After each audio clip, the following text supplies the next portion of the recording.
The views and opinions of the host and guests are their own and do not necessarily reflect the position of the management and staff of Guardian Network.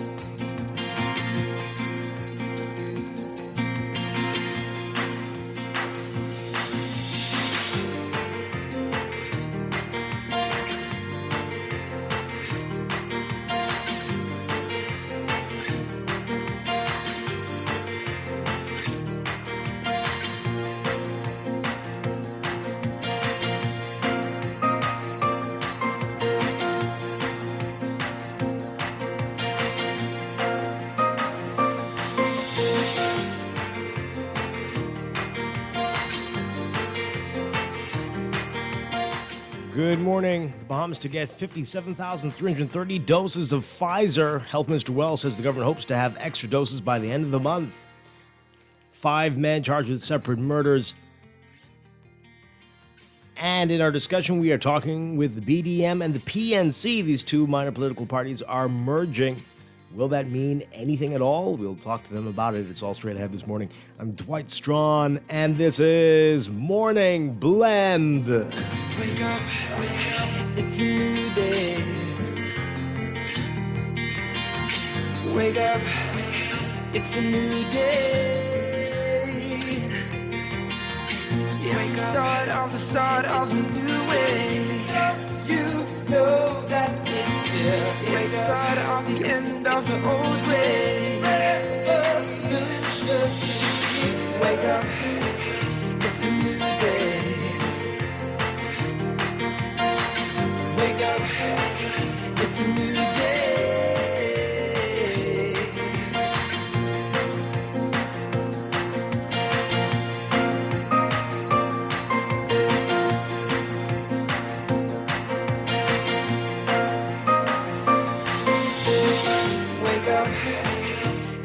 Good morning again, Bahamas. It is Wednesday, July 14th, 2021. This is Morning Blend on Guardian Radio 96.9. Again, I'm Dwight Strachan. In a moment, Pamela Musgrove will be here filling in for Chester Robards today. Also, in Morning Blend Business, we are picking up our twice monthly series with the AASBDC, the Access Accelerator Small Business Development Center, meeting another one of their success stories this morning. But first, it's time for the overnight, the latest breaking news from while you're sleeping, and the top national and international headlines this morning.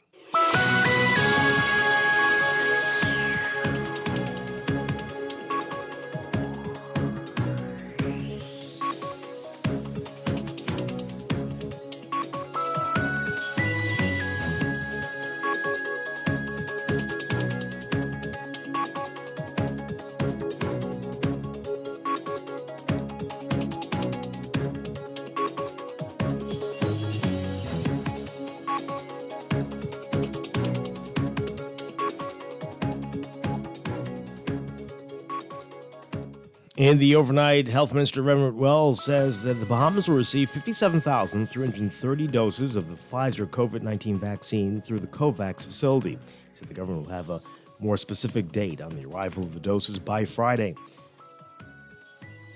When asked if the doses are expected by the end of the month, Wells saying, quote, "We are hoping that we get it by the end of the month." That's the initial amount that's been allocated.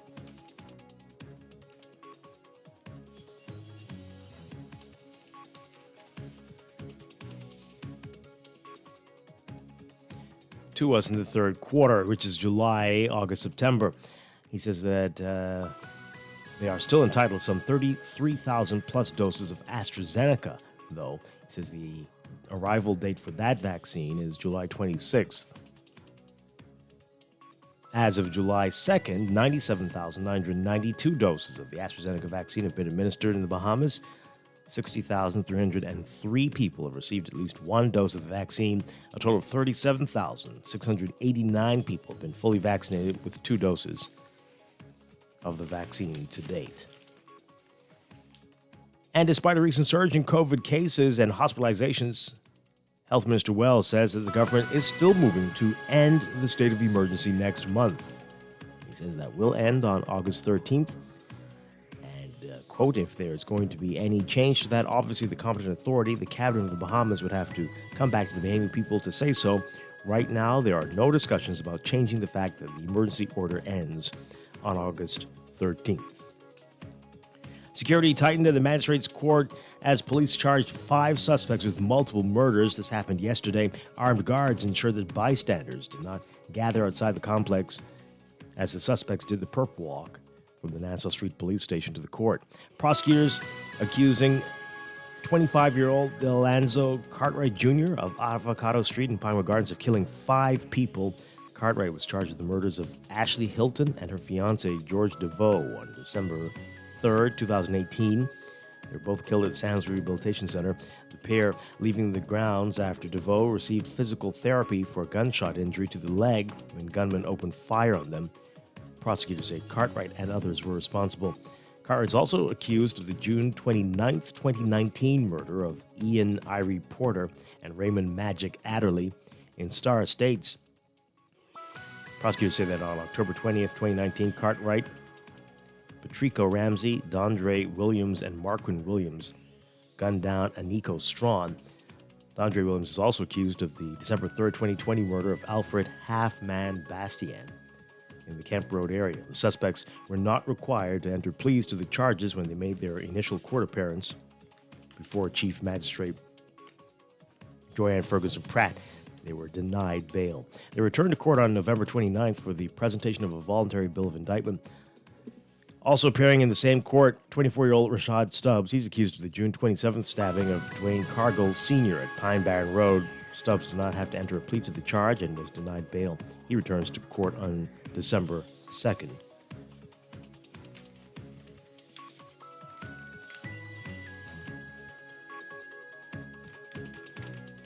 And days after Prime Minister Dr. Jimenez urged Bahamians to register to vote in what many viewed as a hint at an early election, Acting Parliamentary Commissioner Lovato Duncanson says that there has been an uptick in registration numbers. Duncanson says that as of July 13th, some 191,233 voters were on the register, 132,473 in New Providence, 30,560 in Grand Bahama, and 28,200 in the Family Islands.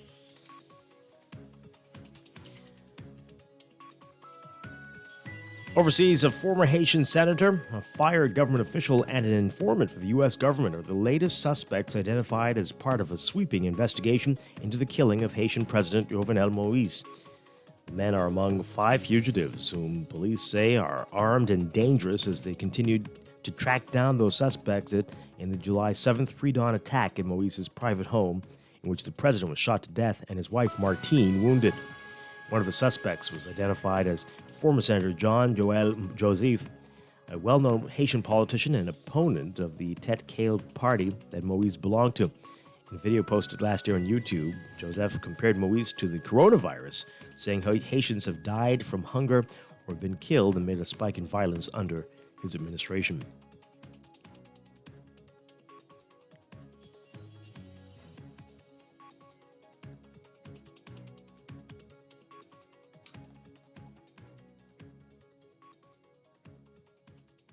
And in neighboring Cuba, Cuban authorities confirming that one person has died during demonstrations that have shaken the island in recent days by protesting over food shortages, high prices, and other grievances against the government. The Interior Ministry is saying in a statement that a 36-year-old man died during a clash between protesters and police in one community outside Havana. It said an unspecified number of people had been arrested and there were some people injured, including some officers. The statement accused demonstrators of vandalizing houses, setting fires, and damaging power lines. It also alleged that they attacked police and civilians with knives, stones, and other objects. Demonstrations erupted Sunday and have seen thousands of Cubans in the streets voicing grievances against food shortages, rising prices, and power cuts. And some protesters have been calling for a change of government. Havana still had a heavy police presence yesterday, with officers particularly guarding key points such as the promenade, the coastal promenade, and the Capitol. internet and cell phone data servers continued to be disrupted. There were no reports of new protests yesterday, which the government has sought to blame on Cuban Americans using social media to instigate unrest in Cuba.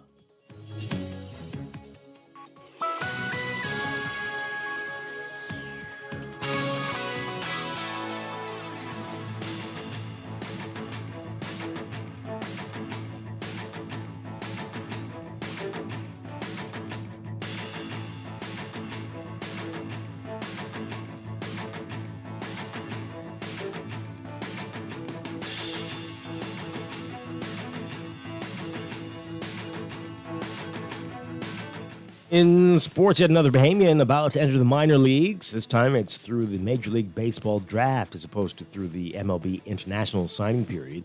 Junior Baseball League of Nassau product Beatram B.J. Murray Jr. had a breakout third season for Florida Atlantic University in 2021, starting and playing in all 57 games. He led the Owls in a number of offensive categories and also ranked high in the conference. Murray was taken with the 22nd pick in the 15th round, number 454 overall by the Chicago Cubs. The 21-year-old infielder is suspected to be assigned to a minor league team in the coming weeks and could be on the field as early as this fall. Former world champion Donald Thomas continues his Diamond League season, competing in the Mueller British Grand Prix meet in Great Britain. The Bahamian national champion continued his impressive post-national spree, recording a victory in the men's high jump. You can read more about how he did in today's Guardian Sports section.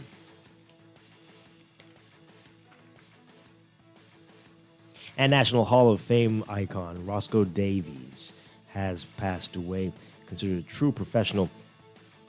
He passed away on Tuesday. He was 81.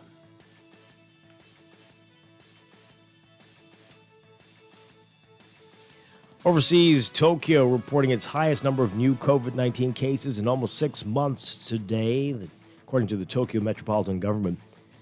And the Tokyo Olympics are set to open in just over a week. The surging numbers coming out on the same day that International Olympic Committee President Thomas Bach paid a courtesy call on Tokyo, and the Japanese Prime Minister Yoshihide Suga.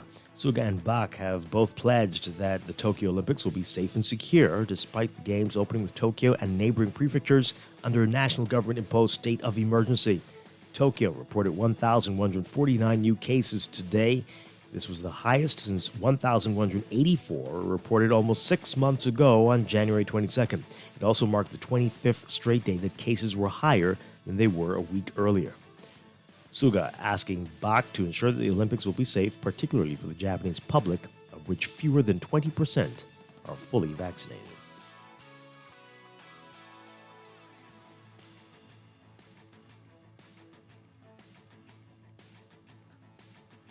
And from Major League Baseball, the All-Star game last night.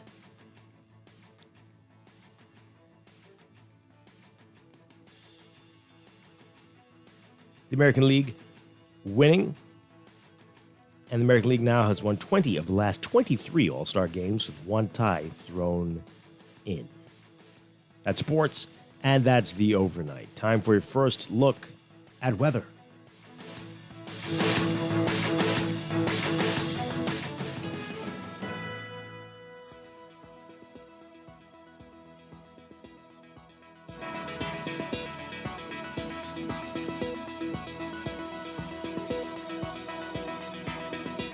In your weather for today, the northern extent of tropical wave moving westwards across the South Florida area will trigger a few lingering showers and thunderstorms across portions of the northwest Bahamas as it continues to exit the area. Meanwhile, high pressure will progressively build behind this front. This wave in its wake through tonight.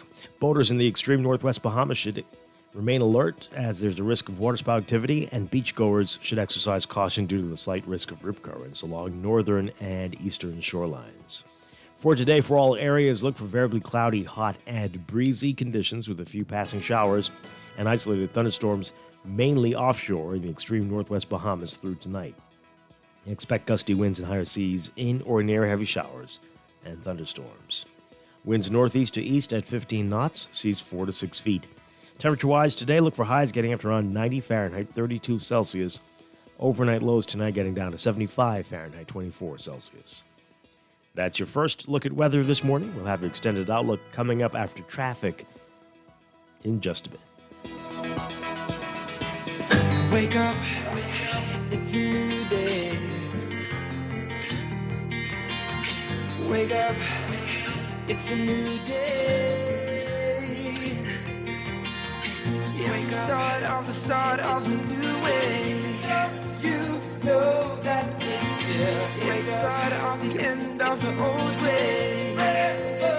Listening to Morning Blend. When we come back, we're discussing today's top stories right here on your home for fresh news, smart talk all day, Guardian Radio 96.9.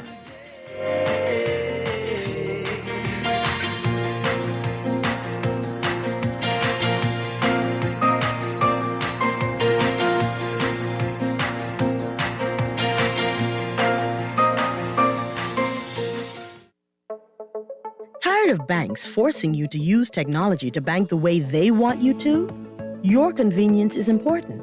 So no matter what your banking needs, Commonwealth Bank's friendly staff are always available in branch for that personal one-on-one service. But when you choose technology, our online and mobile banking app offers you state-of-the-art functionality. The choice is yours. Commonwealth Bank. Bank the way you want. Stay a step ahead of technology with certainty and support from Custom Computers. Our know-how team is here to help you zero in on your next big tech purchase, finding solutions that take your productivity to the next level using only the best and most reliable brands. With 4 stores all across Nassau on East Bay, West Bay, Old Fort Bay, and Palmdale, there's no stopping you from stepping up your tech. Reach out to us at 396-1100. Find trust in your tech. Count on Custom Computers. Wake up, it's a new day. The summer you deserve is here at Alive. We do it better. Capture more moments and go further with our prepaid plans for everyone. Roam free with postpaid and stay connected with MiFi on the go anywhere, anytime. We do it better with more device offerings, accessories, exclusive deals with the list, and so many opportunities to win big. From travel vouchers, grocery vouchers, Alive merch, and more. Alive. Believe in best. Put me in your pocket, take me away, yeah, I'm ready for you. Travel less, but vacation more by indulging yourself and your family with the ultimate staycation getaway at Atlantis. Sleep in, relax, play, go out. Say yes to a fantastic staycation in your very own paradise just over the bridge. For reservations, call 363-6483 or visit Atlantis Local on Facebook for details.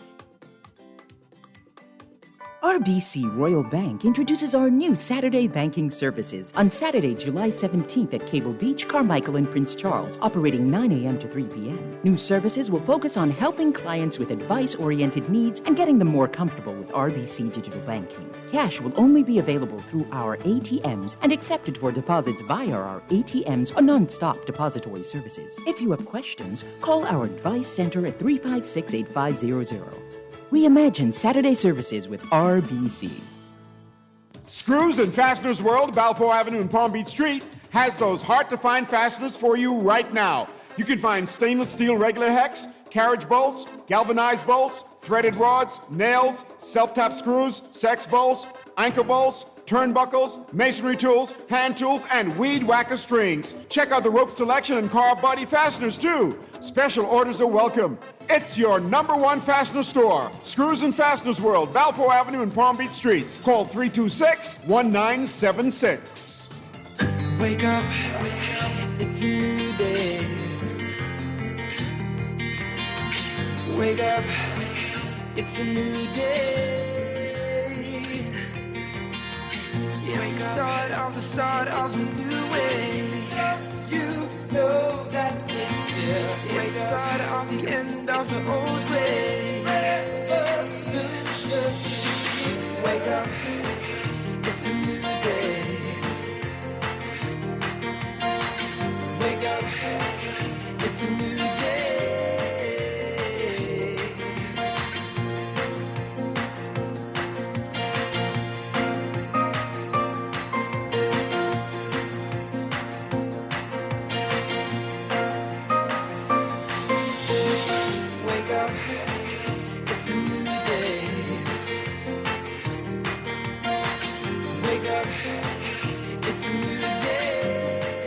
Welcome back to Morning Blend here on Guardian Radio 96.9. We are streaming live on GuardianTalkRadio.com and on the Guardian Radio app for smart devices. We're also on your televisions on Cable Bahamas Channel 969 and BTC Flow Channel 612. Once again, I'm Dwight Strachan. Chester Robards is off this weekend. Pamela Musgrove is going to be joining us in just a few minutes.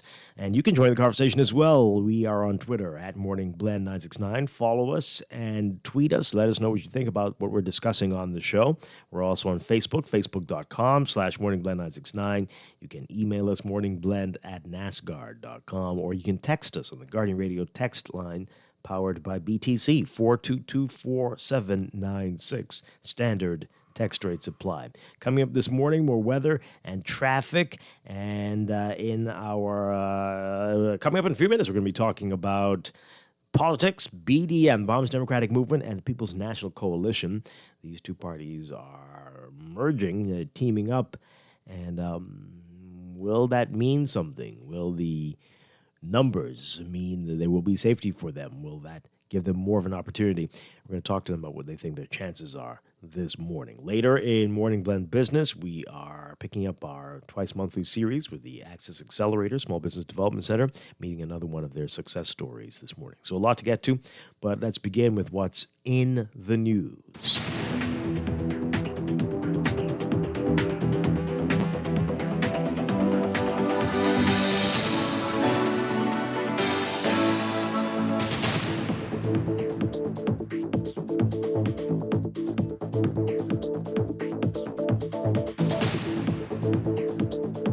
And in the news, two notable passings to mention. We heard of the passing of Reverend Charles Sweeting, the president emeritus of my alma mater, Queens College. And, this was sad. A lot of condolences coming in now. The governor's issued a statement on it as well. And I'll read a little bit of that for you. It says, it is with sadness that the country has learned of the passing of Reverend Charles Sweeting, who devoted his generous spirit and long life to the spiritual and national development of the Bahamas. He was a man of enormous integrity. Reverend Sweeting was best known as a devout Methodist who served in many capacities in his faith community, including as a pastor, spiritual leader, and eventually as president of the Bahamas Conference of the Methodist Church. His devotion to his beloved Queens College began as a student, where he became head boy in 1959. He served as a religious education teacher and became the first Bahamian alumni principal, serving from 1979 to 1994. Reverend Sweeting also served for a number of years as chairman of the Board of Governors. In honor of his service to Queens College, one of the quadrangles of the school was named the Reverend Charles A. Sweeting Leadership Quad.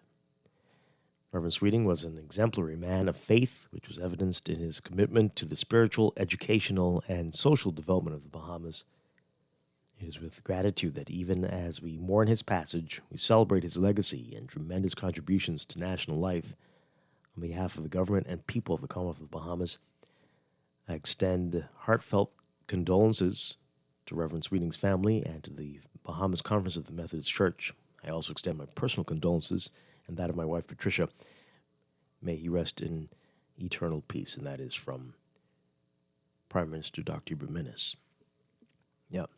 And throughout my entire primary school, high school, Reverend Sweeting was a towering, as the Prime Minister says, figure there at Queens College. And, we, again, wish the family all the best. Our prayers are with them.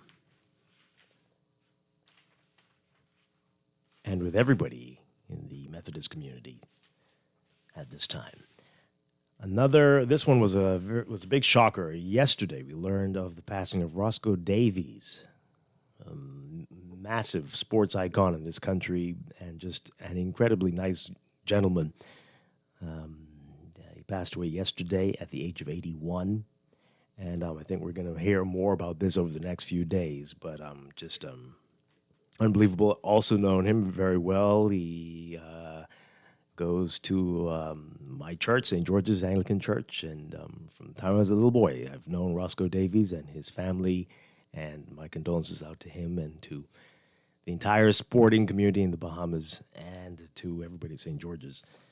And you will hear, I'm sure, over the next few days, the many accomplishments that Roscoe Davies had here, including as a vice president of the Bahamas Olympic Association, which is now, I think, a little bit different. Bahamas Olympic Committee now. But just a great, great man there. So we've lost two more. And it just seems to be more frequent now that we are talking like this. But again, our condolences to the family and to everybody, and may they all rest in peace.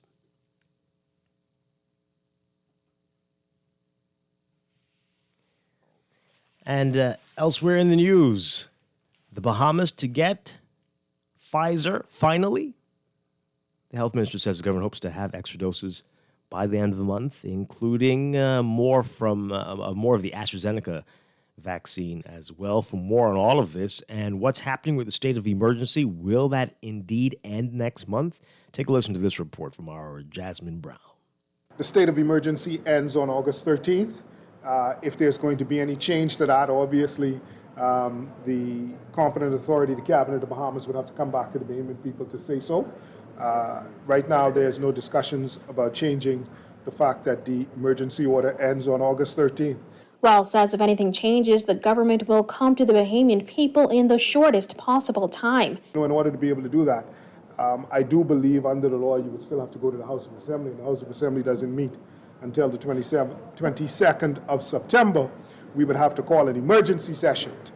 The Governor General would have to call the House of Assembly back into session to be able to do that. But as it stands now, we're moving forward as we would have intimated in the past, which is the emergency orders ends on the 13th of August. Government officials have repeatedly said the Bahamas' economic recovery is dependent on the willingness of Bahamians to get the COVID-19 vaccine. Wells says it is promising that more than 60,000 people have received at least one dose of the AstraZeneca vaccine. The third tranche of vaccines through the COVAX facility is expected to arrive later this month following weeks of delays. Wells said the government is also hoping to receive a tranche of Pfizer vaccines. We have been offered some 57,330 doses of Pfizer through the COVAX facility.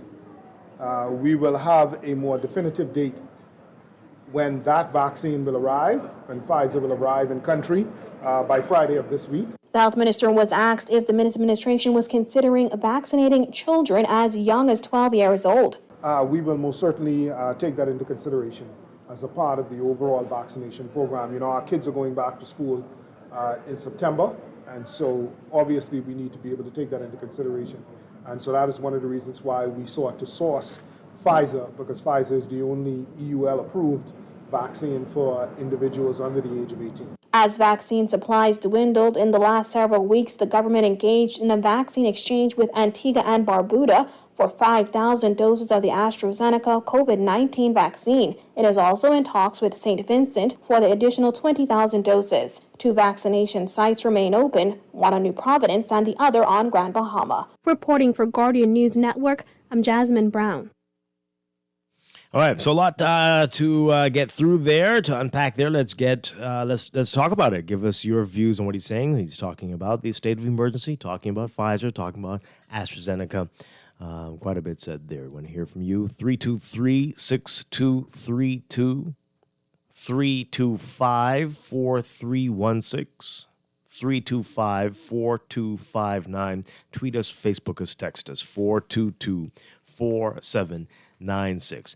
He's saying that the state of emergency is scheduled to end August 13th, and despite what's happening with the numbers and the hospitalizations, this is scheduled to end as scheduled. That will continue. So that's about a month to go. What do you think? Do you think they're actually going to stick to it? He says there would have to be an emergency session of the House in order to fix that. Okay. And Pfizer could potentially be coming here through COVAX, and more AstraZeneca is also expected. So what do we make of this all? If it's through COVAX, what does that mean? Is that going to be produced somewhere else? Is that going to have the same issue as the AstraZeneca vaccine that we're getting through COVAX? Is that going to be challenged by the EU, not going to be accepted? Do we need to be concerned about that? Let's hear what you have to say. Good morning, caller. You're on the air. Caller. Hi, good morning. You didn't ask a question, right? Remember, the government of Bahamas told us that they paid down on Pfizer over $2 million, right? I mean, why is this government letting the Bahamas by borrowing vaccine from two, not disrespect them, the two poorest countries in the Caribbean? I mean, what's going on? Hello? Well, when you're desperate, you're desperate. No. I mean, no, Mr. Strachan. I mean, with all due respect, they told us that they paid down this vaccine. Another thing too, right?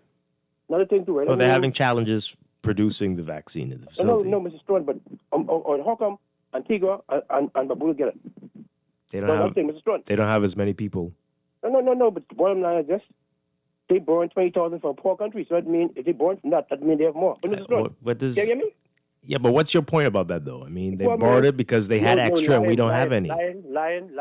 How is that lying? I don't understand. They told us they paid down on the Yes, Dave, but the factory can't produce enough. They're struggling. The whole world is trying to get this vaccine as well. Thing, right? More important stuff, right?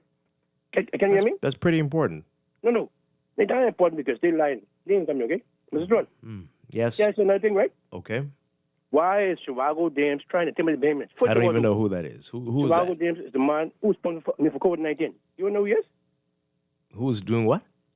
Why is Chicago Dames the man in charge of COVID going around telling people to show your vaccination? First of all, the law of the land. Okay, but you see, Dave, you see what we're talking about every time you bring up these names. No.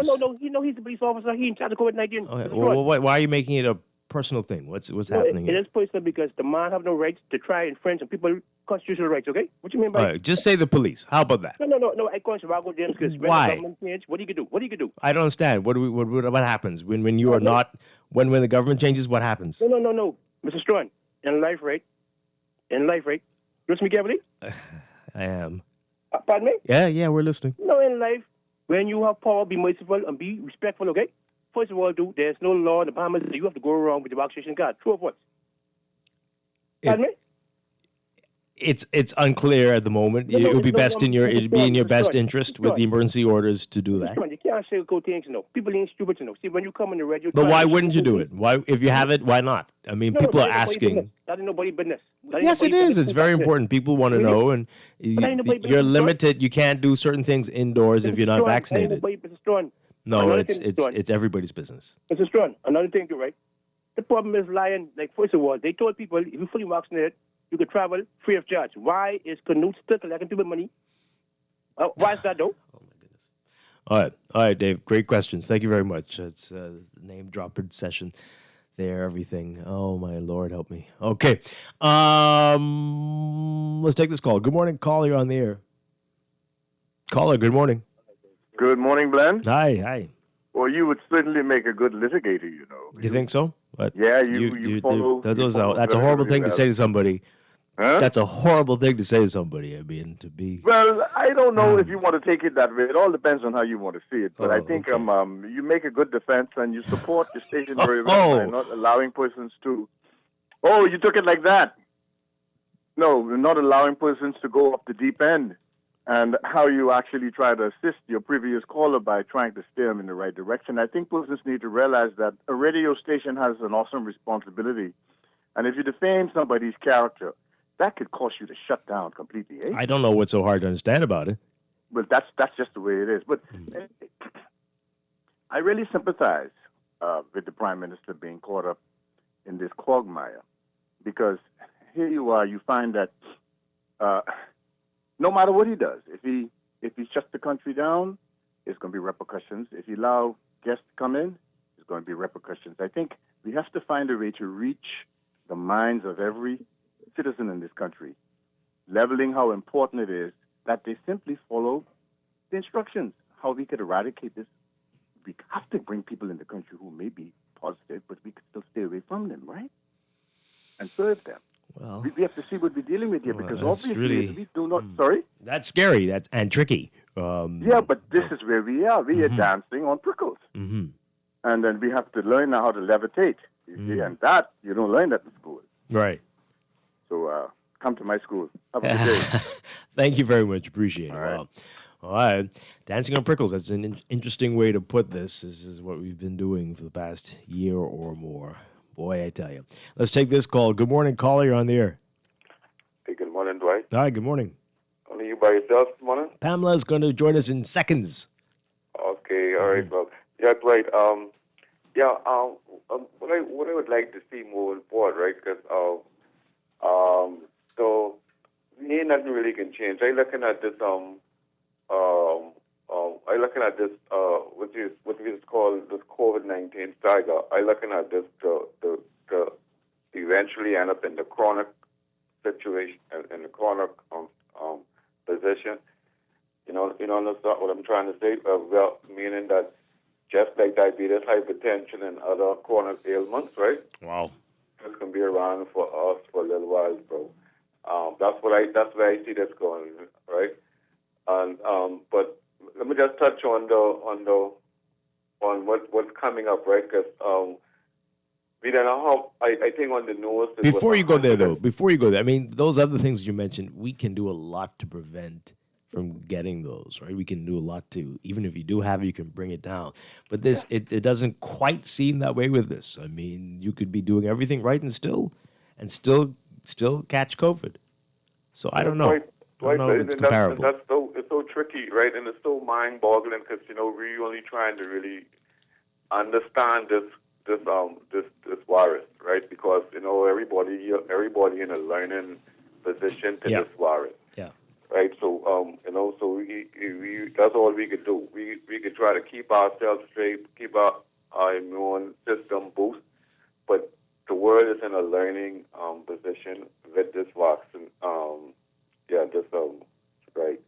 Right. But what I want to touch on is, I hear you saying that the parliamentary is up. Parliamentary voter is up to 190,000, right, or something like that.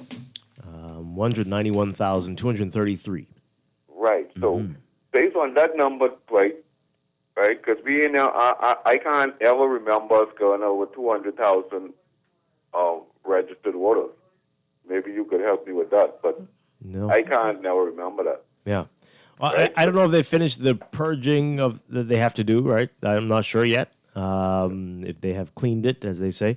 But this is very interesting. It's a good number. It's a big number. Yeah, well, like you saying, based on what you just said, that's tricky because I don't know either if they clean up the register, this register, because 190 persons on the register to vote is more than enough voters to call a general election. More than enough. So I looking forward I'm keeping my eyes closed on this because they have to call an election this year. Yeah. Yeah. Oh, okay. Why you say that? Yeah, because all of the signs showing it the people are campaigning.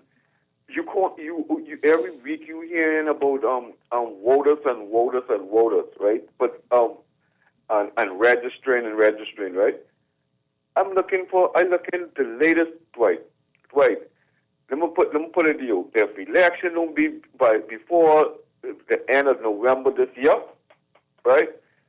I can start calling your show for in 3 months. No, you don't have to do that. You don't have to do that. We could come up with another bet. But hey, breakfast on you, something like that. All right, breakfast on you. Okay. Yeah, breakfast on you. On you. Okay. All right, have a nice day. Thanks a lot. Pamela Musgrove is here with us on a Wednesday. Thank you, Pam. Great to have you with us. Good morning, Dwight. Good morning, Bahamas. Good to be here. Hope you enjoyed Independence. Yeah. Yes. Yeah. It was virtually Independence again. Yeah. Yes. But hey, we're looking forward to 50, right? And think hopefully we'll be able to celebrate that one properly in every way, shape, and form. So, yeah. But again, thank you for being here with us this morning. Good to be here. As Chester enjoys some time off. Yes. All right. Let's take this call. Good morning, caller. You're on the air. Godly day. This is Voice along with you on Palm, Dwight. Hi. Thanks a lot. Turn on your radio for us, please. Oh, yeah. Pardon me. Oh, Lord. Pardon me, okay? Okay. Now, Dwight, I have a question. But hello, pretty Palm. Hi, how are you? I'm holding, thank God. That's good. But we are not. What comprises independent? I don't think we are independent. You're an intelligent woman, so think of that. But I don't want my time to run out. But Dwight. Hey. Now, okay. first of all, I want to say hello. Yeah, we can hear you. Okay. First of all, I want to say I am condolence to Reverend Sweeting Yes. family. He was a gentleman. Yes, absolutely. Right.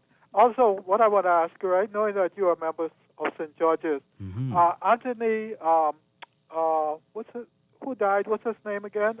Davis. Roscoe Davies, yeah, Right. Let me ask you something. Is his wife what you would call a beautician? I'm not familiar with that. I'm not too sure. Well, okay, I'm not too sure myself, but it sounds like he, the brother, would wife a beautician. I want to give condolence to his family. And thank you for your time, Dwight. Okay, thank you very much. Appreciate it. Yeah. As we said earlier, two greats we've lost there. Absolutely. All right, let's read some of your messages here. This one says here, what is so sad is that the country had its movements restricted for one case. Now our cases are spiraling and no restrictions. Well, no restrictions is not quite right, but things are opening up. Absolutely. And yes. Still restricted, still under a curfew. But yeah. But I'm sure they are trying to balance that with the damage that was done to the economy and so many livelihoods that were affected. And as people have been saying, you've got to learn to live with it. And hopefully people understand the importance of the protocols and the vaccine, and that we will be able to move on. And that's been challenging, but you can't keep yourself locked down forever. Mm-hmm. This one says at least 97,000, it has been said, that has had at least one dose. I have it right here, actually. Let's see. I don't think it's 97 or that 95. Is it that high? With at least one dose, 60,303. 97,000 doses have been administered. But right? about 60,000, over 60,000 have had at least one dose. Okay. 37,689 fully vaccinated. This was as of 2 days ago. Right. Mm-hmm. Yeah. Got a ways to go. Yeah. Got a ways to go. I think, but our percentage is over the global average. And that's, I think just mainly you have, Israel, but you have, in terms of Western countries, you have the U.S. and the U.K. that are up there. Right. And they were sourcing these things from from day one, right? But a lot of the other countries, probably like the G20 countries, are like the 20-30%, and then the poorer countries that I guess use COVAX are lower, but we above the average. But we are getting there. But the key, and I think this has been lost with our government officials, the problem was always that we didn't have sufficient supply of the vaccines in the country. Especially now, yes. Because, Dwight, if you are borrowing, how do you ask to borrow vaccines? Dwight, lend me $20 until next week, I'll right? pay you back when I get it. Yeah. So if you are borrowing vaccines, it means that you are low on supply. It means that people are taking it up, right? So that argument, that stick that they've been using earlier should have been a carrot. And all of this time, it should have been the carrot being used to get people to understand the importance of being vaccinated until we had sufficient supply. And when you had your supply, then you can go with that stick about vaccination hesitancy. Yeah, that's interesting. I think they Right? thought they were going to be in a better place than they are, not realizing the shortages or how behind many of the factories are that are producing vaccine, and because they expected to have this tranche here by now. It was supposed to be from the end of June. Right. Yeah. So they didn't anticipate, it seems, that there would have been But this delay. people are taking it up gradually. And you know how behemoths operate sometimes. We don't rush there. We're going to wait. We're going to see. Got to see what happens to the first, and then the first be like, guinea pigs. okay, yeah, we can get it. Now, don't get me wrong. A lot of people will not take the vaccine. We don't need everybody to take it. Everybody does not need to take it for us to arrive at that number that we call that is required for herd immunity. Yeah. But I felt that the carrot should have been used to encourage people. A lot of times when I hear government officials or the prime minister say, we got to get vaccinated so tourists can come. The tourists going to come once they're vaccinated. We should be encouraging people to get vaccinated to protect you and your family if you should get COVID. Because the problem is not really getting COVID. The problem is if you get COVID and you're so serious that you have to go into the hospital and you're going to overwhelm the hospital. Right. And that is why Or the lockdowns. how sick you might become. Yeah, but that's what I'm and die. saying. Right. Yeah, and that's why we had the lockdowns. Yeah. Right? But if all of us get COVID and we are fine, that's not a problem because it'll be like the flu. Right? Well, until we find out about the long-term effects. Well, I mean, that's a whole right, other story. which we should be. Yeah, but I think frightened more about. should be used in terms of the carrot to encourage people that are vulnerable in terms of their health to get it to protect themselves so that they don't get extremely, because people are still dying Yep.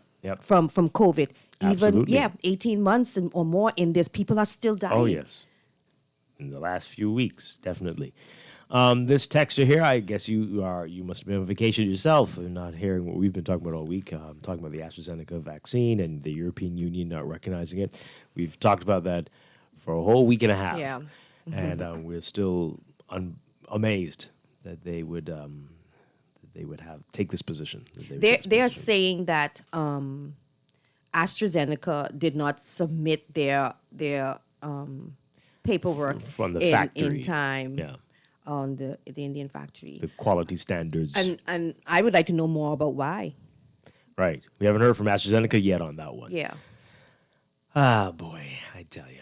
So this is what I was asking earlier. If we're going to be getting Pfizer through COVAX, will it be the American-produced Pfizer, or will it be made in some factory that hasn't met the quality standards possibly yet?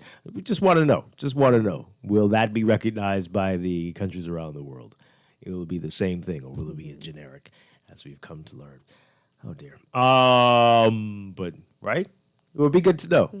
Good to know. Let's take this call quickly. Well, the U.S. allows. The U.S. will allow Whatever, for the if it's AstraZeneca. Pfizer. So Well, who cares that's about true. the EU?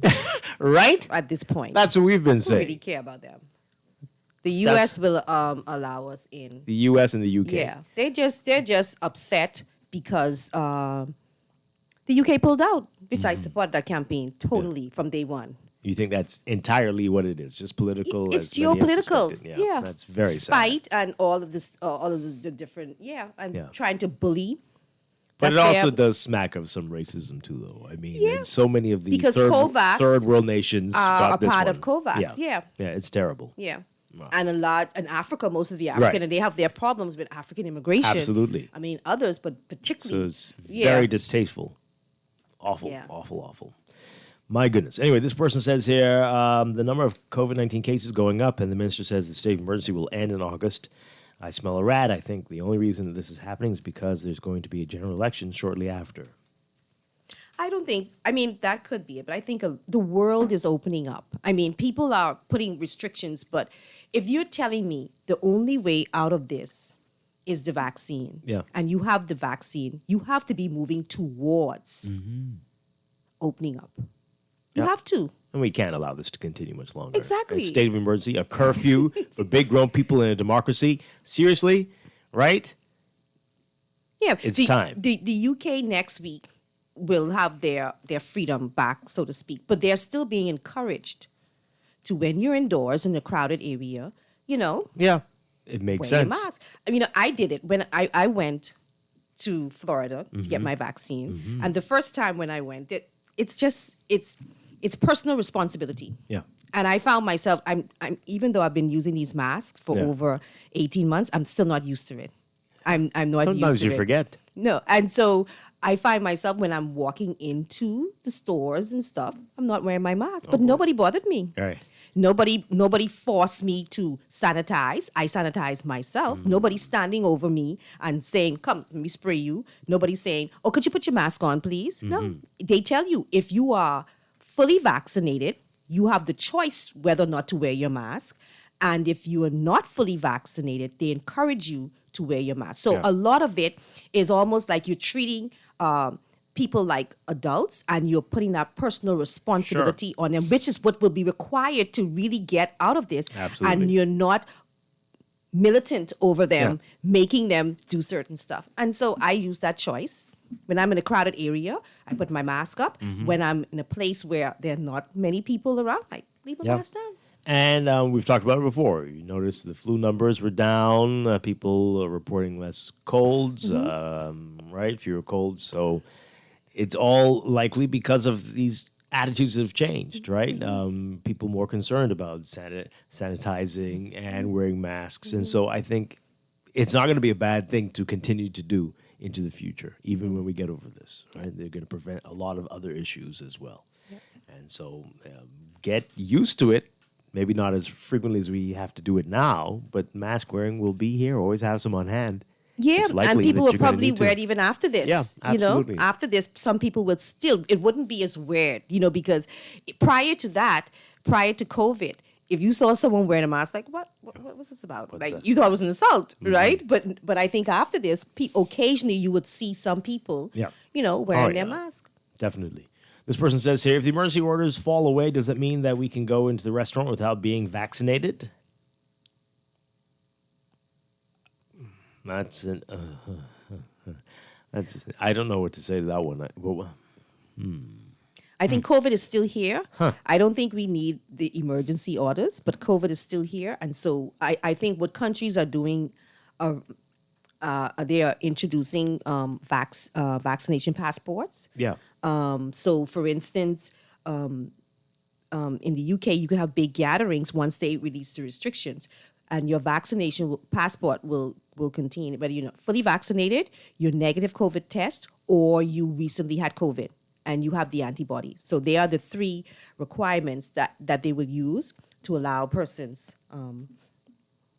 into these events. Very true. So there are lots of things that people. I don't think it's just something where you allow it to fall away because COVID is still. It won't go here. back to the way it was before. Right. These restrictions may be, as in curfews, may be lifted and an official emergency order, but there probably will be requirements for you to. They encourage go to people. School, for you to go inside a place. You might need to do that. But this is what we ought to be discussing now. Yes. And see, sort of the emergency orders will fall away on August 13th, and Parliament doesn't reopen until in September. So what are they doing? Well, don't be surprised when they do call that emergency session. What are they doing? Don't be surprised. We're supposed to be discussing this now, that when these orders fall away, they're not, you still have guidelines you need to know in what which you can we do. are encouraging people how to behave during this time because the pandemic still exists, or the COVID-19 still exists. Yeah.